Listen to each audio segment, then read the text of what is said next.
রহমতুল্লাহি ওয়া বারাকাতুহু। শুধু দর্শক, আজকে আমি যে বিষয়ে বলবো সেটা হচ্ছে ইউরোপের বিষয়। ইউরোপ আগে সাধারণত গ্যাস এবং তেল নিত রাশিয়া থেকে। সেই রাশিয়া থেকে গ্যাস এবং তেল তারা ইদানিং নিচ্ছে না, কারণ আমেরিকার পাল্লায় পড়ে তারা রাশিয়া থেকে গ্যাস এবং তেল নেওয়া বন্ধ করেছে। একটা কথায় আছে, একটা প্রবাদে আছে যে আমেরিকা যার বন্ধু তার শত্রুর কোনো প্রয়োজন নেই। কারণ আমেরিকা পৃথিবীর প্রত্যেকটা দেশে আগে বন্ধু হয়ে ভিতরে ঢোকে, তারপরে শত্রু হয়ে সব তছনছ করে দিয়ে তাকে ধ্বংস করে তারপর ওই দেশ থেকে বের হয়। এ হচ্ছে আমেরিকার চরিত্র।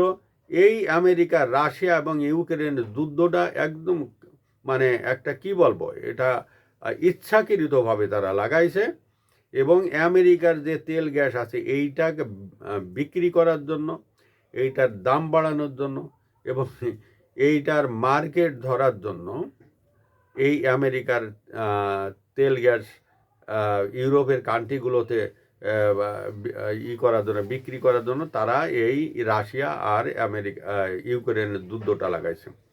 কারণ আমেরিকা আছে পৃথিবীর এক প্রান্তের একটা দেশ।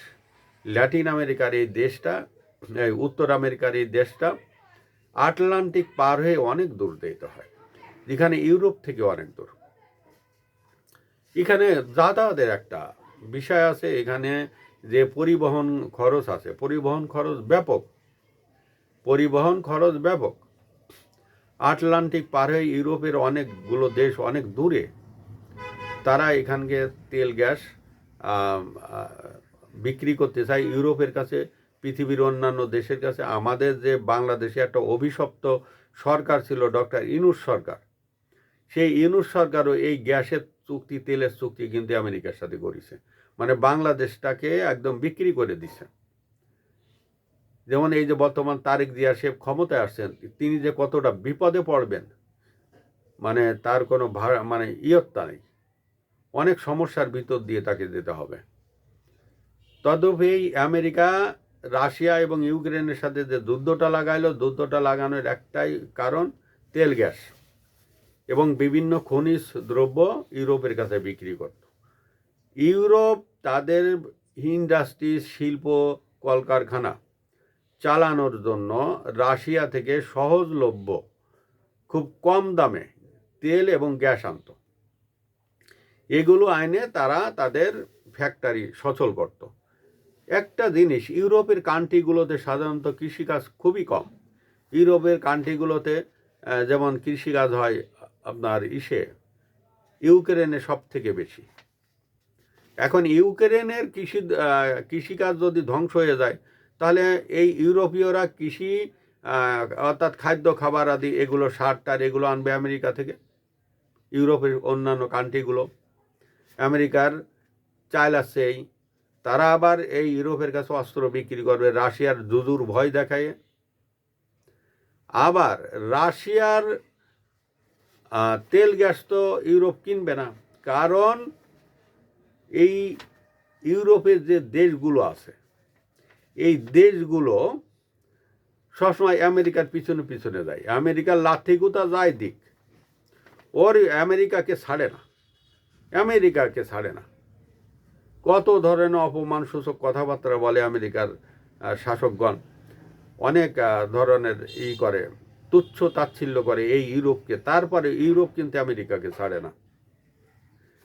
কারণটা কি জানি না, হয়তো কারণ কিছু আছে। আর আমেরিকা রাশিয়ার যুদ্ধর ভয় দেখায় এই ইউরোপের কান্ট্রিগুলোতে দেয়, বিক্রি করে। কিন্তু ইউরোপের কান্ট্রিগুলো যখন দেখছে যে বছরের পর বছর আমরা এই যে লসগুলো দিতাছি, তাহলে রাশিয়া থেকে আমরা এই কৃষি সামগ্রী এবং তেল গ্যাস এগুলো কিনি, কম দামে সস্তায় কিনা যায় এবং তাদের দেশে শিল্প, কলকারখানা, ইন্ডাস্ট্রিজ এগুলো হয়ে যাবে, মানে খুব সচল হয়ে যাবে, যেহেতু তাদের কোনো কৃষিকাজ নেই, খুব অল্প আছে। যেমন জার্মানির সবই এই তেল গ্যাস কৃষি কাজ সম্পূর্ণ এই রাশিয়ার তেল গ্যাসে চলে।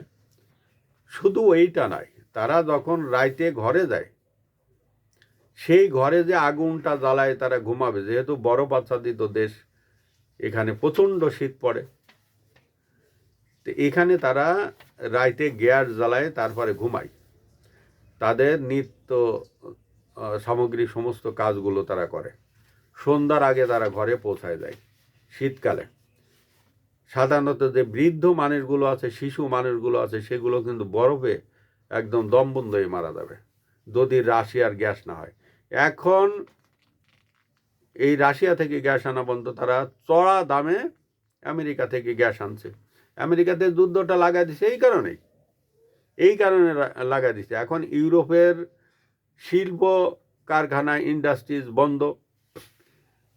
ইউরোপের গ্যাস এবং তেলের দাম আকাশচুম্বী। এখন এই যে ইরানের সাথে যুদ্ধ লাগিয়েছে আমেরিকার, এটাও আমেরিকার একটা চাল, যে তারা রাশিয়াকে আলাদা করেছে। রাশিয়া থেকে আলাদা করার পরে কিছু তারা কাতার থেকে, সৌদি থেকে নিত, এইসব দেশ থেকে নিত।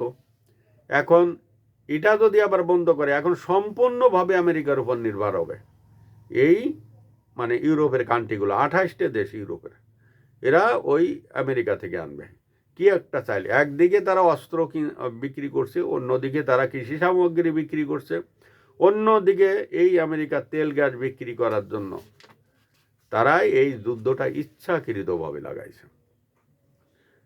এই আরব কান্ট্রিগুলোকে দেখাবে, এই ইরান আসতেছে, ইরান আসতেছে, ইরান আমি না থাকলে তোমাকে মেরে দিব, এই বলে কয়ে তাদের যত সব পচা ধসা, এই যে সব মানে পরিত্যক্ত যেসব অস্ত্রপাতি ছিল, যন্ত্রপাতি ছিল, সব এই আরব কান্ট্রিগুলোর কাছে বিক্রি করেছে। করে এখন সেগুলো ইরানের ড্রোন ঠেকাইতে পারে না, ইরানের ঠেকাইতে পারে না, ক্ষেপণাস্ত্র ঠেকাইতে পারে না। ইউরোপরে ওই রকম একটা ঝামেলার ভিতর ফেলে দিছে। এ আছে সুধী দর্শক, ইউরোপ যখন এই অবস্থা, তখন একটু আগে খবর আসছে যে সেখানে তেল গ্যাসের দাম 50 থেকে 70% বাড়িছে। শেয়ার বাজার ইউরোপের একদম ধস নামিছে। শেয়ার বাজার মানে তছনছ হয়ে গেছে ইউরোপের। এসব অবস্থা। আমরা দেখি পরবর্তী খবরের জন্য অপেক্ষা করি। আসসালামু আলাইকুম ওয়া রাহমাতুল্লাহি ওয়া বারাকাতুহু।